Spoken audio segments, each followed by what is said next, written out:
Assalamualaikum warahmatullahi wabarakatuh. Alhamdulillahirrabbilalamin. Wabihi nasta'in wa ala umuri dunya waddin. Wassalatu wassalamu ala asrafil anbiya'i wal mursalin wa ala alihi wa sahbihi asma'in. Amma ba'du.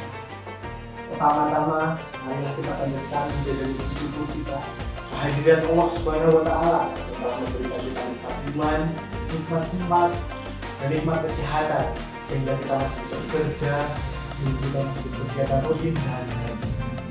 Kadang kita lupa akan begitu banyak nikmat yang Allah berikan kepada kita sekalian. Dari segala banyaknya kita hanya bersyukur nikmat yang besar, namun kita kadang mengabaikan nikmat yang kecil. Kita ambil contoh saja air.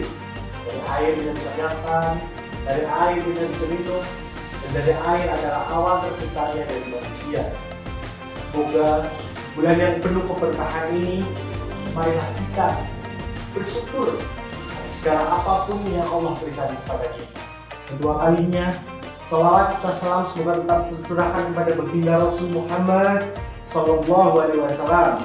Beliau adalah pimpinan kita, beliau adalah suri teladan kita, beliau adalah panutan kita yang telah membawa Islam dari zaman jahiliyah, zaman Islam yang rahmatan lil alamin, sehingga kita dapat menikmati indahnya Islam tanpa ada peperangan. Semoga di bulan Ramadan ini kita menjadi manusia yang bersyukur dan selalu menjalankan apapun ibadah yang dibutuhkan oleh Nabi Muhammad SAW. Seperti kata pepatah, tak kenal maka tak arif.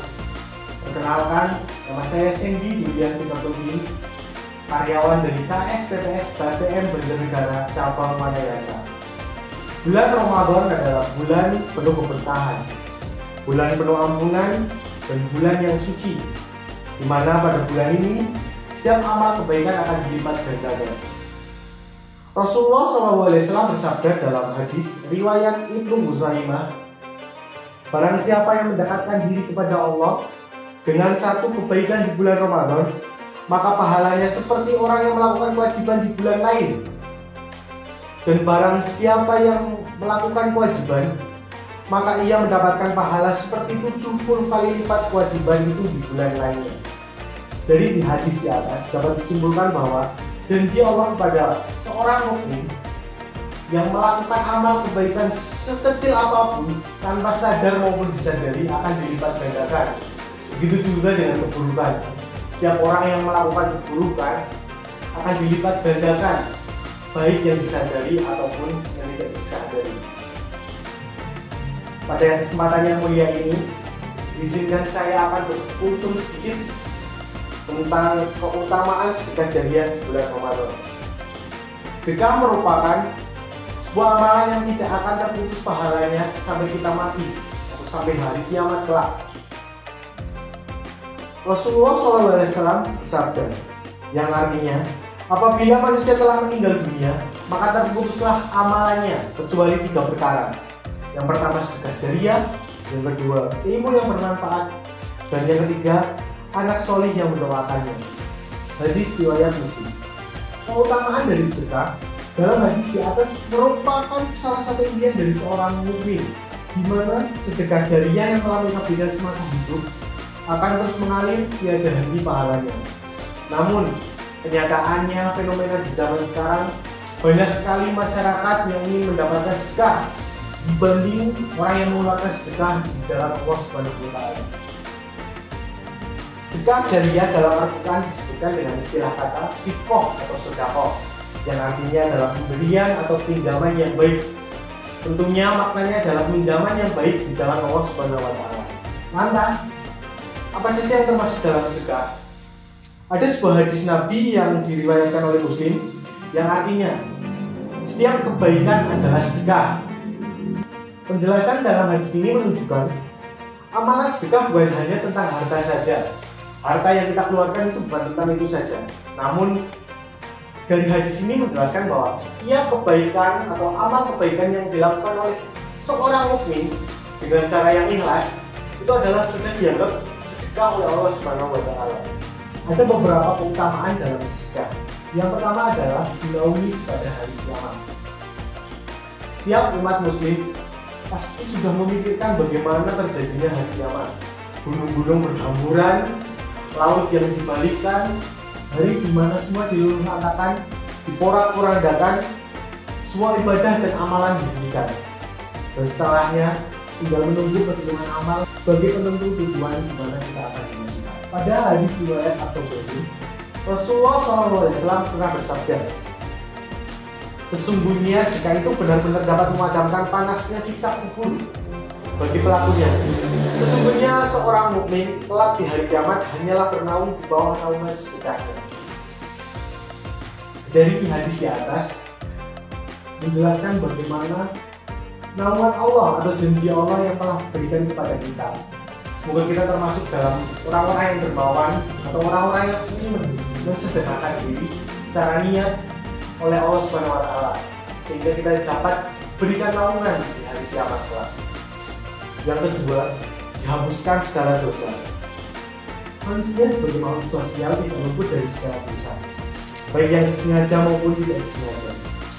Tetapi lagi Allah yang maha pemurah lagi maha penyayang memberikan kesempatan pada hambanya yang ingin bertobat. Terlihat dari janji Allah pada sebuah hadis riwayat Tirmidzi yang berbunyi, sedekah dapat menghapuskan dosa sebagaimana air memadamkan api.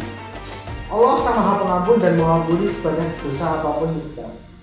Jika kita mau bersedekah dengan ikhlas dan niat yang lurus, maka Allah akan mengampuni segala dosa kita. Itulah janji Allah, dan janji Allah adalah janji yang utama dan pasti akan datang. Yang ketiga, seorang mukmin yang bersedekah dapat jaminan masuk ke dalam surga. Dalam hadis riwayat Bukhari, Rasulullah SAW bersabda, orang yang memberikan dan menyumbangkan dua harta di jalan Allah, maka ia akan dipanggil oleh satu dari pintu surga. Wahai hamba Allah, marilah untuk menuju kenikmatan. Jika ia berasal dari golongan orang-orang yang suka mendirikan sholat, maka ia dipanggil dari pintu sholat. Yang berasal dari kalangan mujahid, maka akan dipanggil dari pintu jihad. Dan jika ia berasal dari golongan yang gemar bersedekah, maka ia akan dipanggil dari pintu sedekah.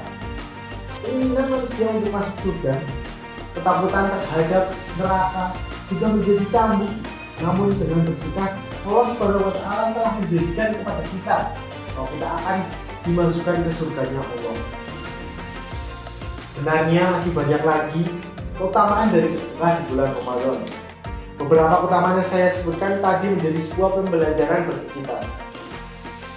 Maka dari itu sebagai pengingat, marilah kita manfaatkan bulan Ramadan ini dengan penuh kehusukan dan penuh penghambaan kepada Allah Subhanahu wa Ta'ala.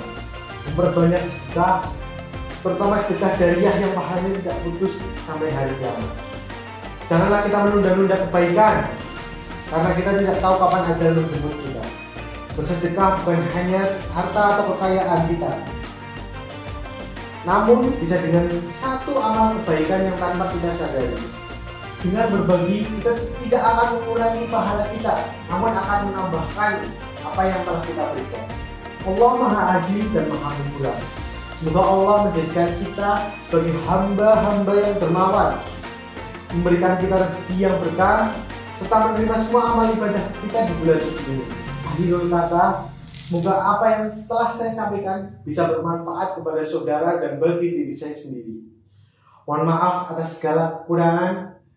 Nun wal qalami wa ma yasturun. Fastabiqul khairat. Wassalamualaikum warahmatullahi wabarakatuh.